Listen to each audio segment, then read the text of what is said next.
All right, friends. Hey, I want to share with you sort of the next video in the step on how I built this diorama. Last video was the sidewalk, and that sidewalk goes with this diorama.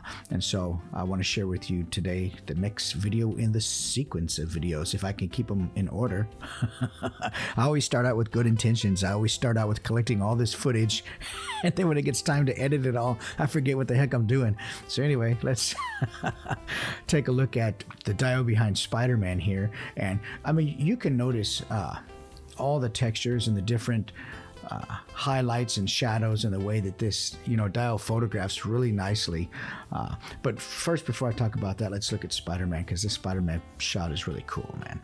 This is the Sentinel Spider-Man, the Peter B. Parker Into the Spider-Verse Spider-Man. And I wanted to take a shot with him swinging through the frame, and being that this diorama is magnetized, I can sort of put it in different configurations. It doesn't have to be, a flat, sort of a rectangular apartment building. It can, turn into an L shape or whatever. And that's what I did in this. Is I sort of opened the dio up and and put different panels in different places to create this shot. But look how nice that window is behind Spider-Man. And we're going to talk about how I did that window in this video, how I did the texturing around the window and throughout the dio, the bricks, the cornerstones, the grout lines, all the different things that went into completing the portion of the dio, as far as laying out the brick lines, measuring, wood burning them, things like that. Everything that went into up until the and we'll cover in this video the painting process also. But I made a little liquor store sign that lights up and everything. Pretty cool, man. But anyway, let's get into the video. Enough of me yapping. Measuring is the first part. After you do your cuts, you want to do your measuring. What I'm doing here, though, to begin with, is my doors and my windows are all going to be on the center line of the dio. So I measure the panel across, which I think it was 9 inches, the panel across. So 4.5 is my center line, and I'm marking 4.5 at the bottom and 4.5 on the top, and then I'll get the T-square or a ruler, or whatever you want to use to make a straight line. And I'll just mark out my straight line. Now I'm using a ballpoint pen here, so yeah, it's going to texture the foam, but I don't really mind too much in this case. This dio is going to be full of texture and full of lines and cracks and stuff anyway, so I don't really care about the ballpoint pen. If that was an issue, then you could use a different method to mark that out. But my windows are going to be 2.5 inches wide or 3 inches wide, I don't recall. So off of the center line, what I'm going to do is I make a mark for how high I want the top of the window and how high I want the bottom of the window. And then, or how far down I want the bottom of the window. And then off of that center line, I'm going to measure out 1.5 inch on each side, and then 1.5 inch to the opposite side, and that's going to give me a 3-inch hole for my window off of the center line. So, and I do the same thing for the door. It's like 7 inches by 3 inches or whatever it is, and that's a quick way to get a solid measurement for something that's going to be on the center line. Is whatever the width of your window is that you're going to put in, off of the center line, measure 1.5 inch to the right, and then measure another line 1.5 inch to the left, and now you've got a 3-inch line on top and bottom to make sure your 3-inch window fits in there. Now that will be a tight window. You could make it a little looser if you want, make it give it a 1/16 of an inch wider or something like that if you want, but whatever. So that's what I did here, and you can see I did the same thing for the door. We cut the door out, boom, door hole.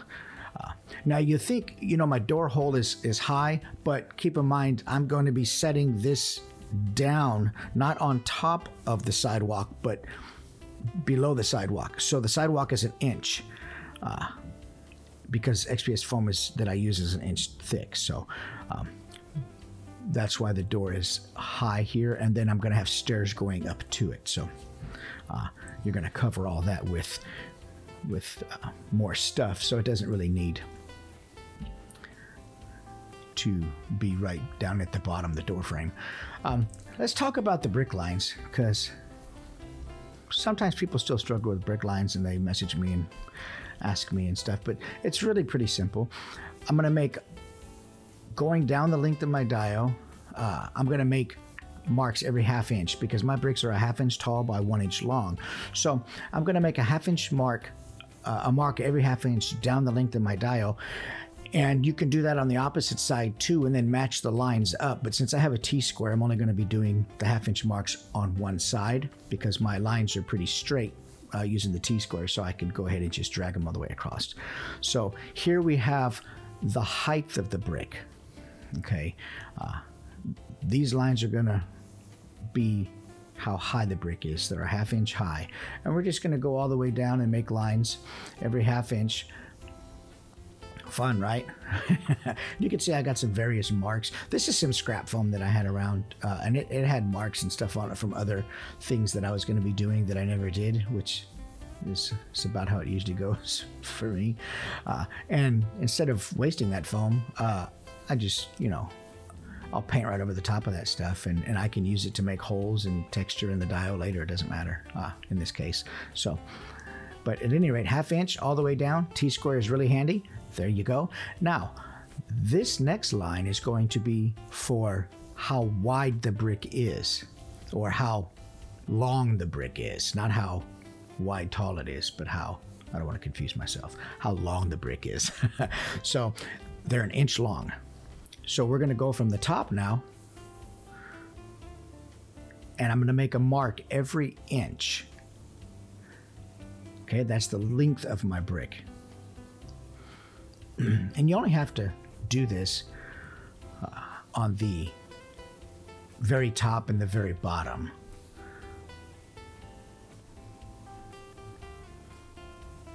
Then get the good old T-square out. I don't have to do it on the top and bottom here because I have the T-square, so I don't have to line anything up. So it makes it really easy. But if you don't have a T-square, then you do it on the top and the bottom. Then you use your ruler and you line those lines up. So, and here we go. Every other line, I'm going to make a mark on the 1 inch, and that's going to give me my first row of bricks. And bricks are staggered, so we'll do the same thing. When we're done making this, then we'll move over to the brick layer that's going to be staggered. But for now, right here, we're just going to go 1 inch down, and we're going to make our marks. Remember the bricks, and you can make your bricks, I do cinder blocks, they're bigger. I do regular bricks, half inch by 1 inch. You can make them bigger or smaller. Just remember the measurements you're doing. So here we go. Same thing, half inch down. I'm just on a different panel now, but it's the same process.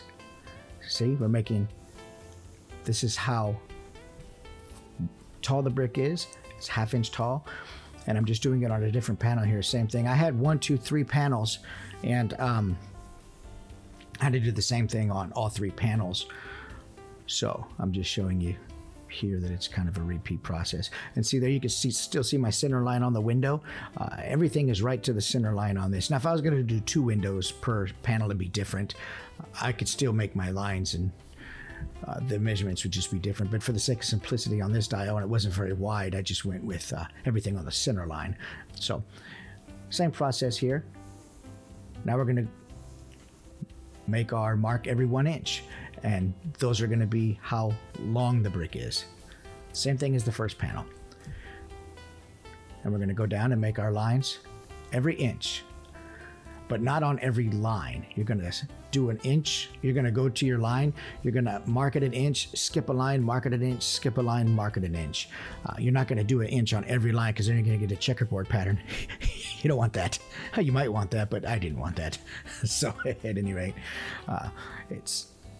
that's how we make bricks.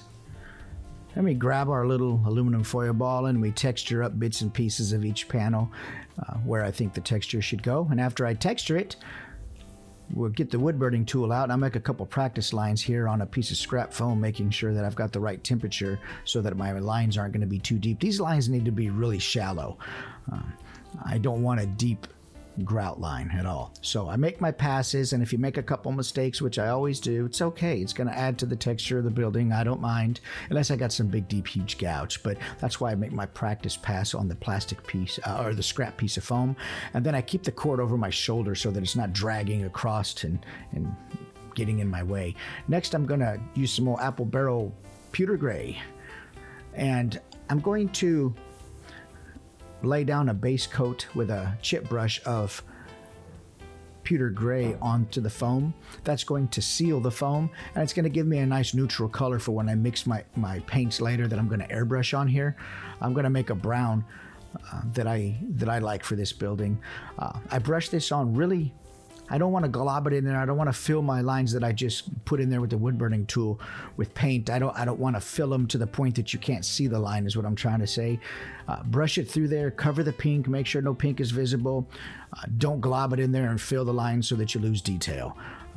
And some people might say, well, why didn't you use the black Mod Podge? But black Mod Podge isn't for everything. And in this case, I didn't want black Mod Podge. I want a nice neutral color so that my browns show through. Now I go through with the tweezers and I pick out all the bristles from the cheap chip brush.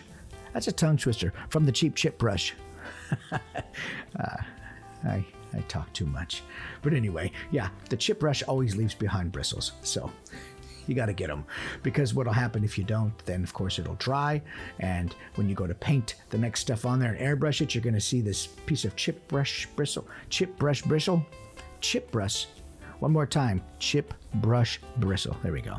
In your paint, and you don't want that. So I've mixed up my custom brown that I want for this. Look how nice it laid on there. I airbrushed this on there because I wanted a nice even coat. I didn't want brush strokes. So the next step after that is I'm going to seal this with a Mod Podge. Okay? But I had a thought. You know, those window holes did look a little bit too neat and clean. So if you see these window holes here, look, take a look at that. They're just too clean and neat to go in this damaged building. We're going to fix that up real quick. But while I do that, take a look around at the paint itself and the washing that I did with some black wash, different stippling methods with the sponge. And you can see on both panels there that I've gone through and textured with the foam.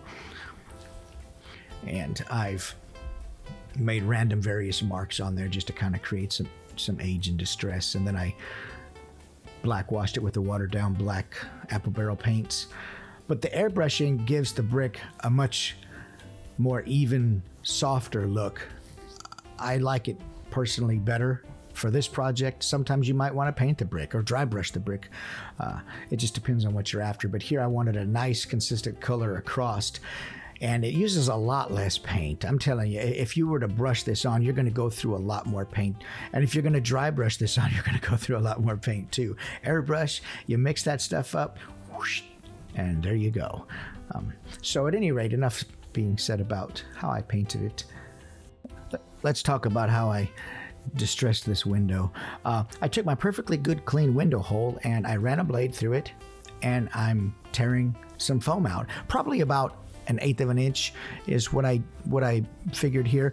The goal was to, if you look at this photo, get the idea that there's wood showing through and broken mortar showing through. So I cut about 1/8 of an inch on the window side off, and I'm going to fit later a piece of foam in there that I've textured to make look like wood.